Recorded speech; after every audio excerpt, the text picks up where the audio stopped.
নতুন বছরে একটা অদম্য জেদ নিয়ে নিজের সাফল্যের ইতিহাসটা লেখো। যদি ভালো থাকাটা তোমার হয় তাহলে খারাপ থাকাটাও তোমার, যদি জেতাটা তোমার হয় তাহলে হারাটাও তোমার।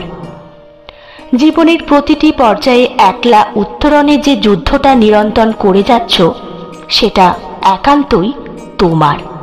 সুতরাং নিজের কাজের দায়িত্ব নিজেকেই নিতে হবে। হতাশা, অজুহাত, সময়াভাব এসব কেউ শুনতে আসবে না প্লিজ। দেখো, কেউ 10 বছর পরে এসে বলবে না তুমি সফল হতে পারোনি কারণ তোমার তখন মন খারাপ ছিল, তোমার সময় হয়নি তাই কষ্ট পেও না।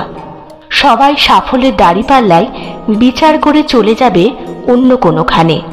যারা হেরেছে তারা জানে বিজয়ের সৌন্দর্য, ব্যর্থ জীবন জানে শূন্যতার গ্লানি কতখানি। তাই আমাদের ব্যবহার ও আমাদের কাজের সমস্ত দায়ভার আমাদেরকেই নিতে হবে। কেউ এই দায়ভার নিতে আসবে না। কোনো অজুহাত দেখানো থেকে বিরত থাকো, অজান্তেই নিজেকে ফাঁকি দিও না। চাকরির পরীক্ষায় পড়া কঠিন, বোরিং বলে যে ছেলেটা না পড়েই জীবনের যুদ্ধে ফেল করলো সে আসলে কার ক্ষতি করেছে, অথচ সেই হতে পারত আগামী তারকা। একটা সময়ের পরে যখন মনে হবে ইস আর একটু চেষ্টা করলেই, তখন আর কিচ্ছু করার থাকবে না, বিশ্বাস করো।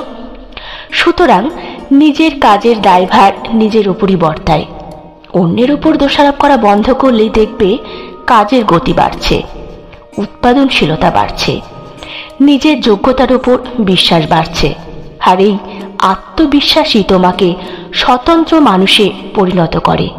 এই আত্মবিশ্বাসই আগামীর লড়াইয়ে নিজেকে প্রমাণ করে।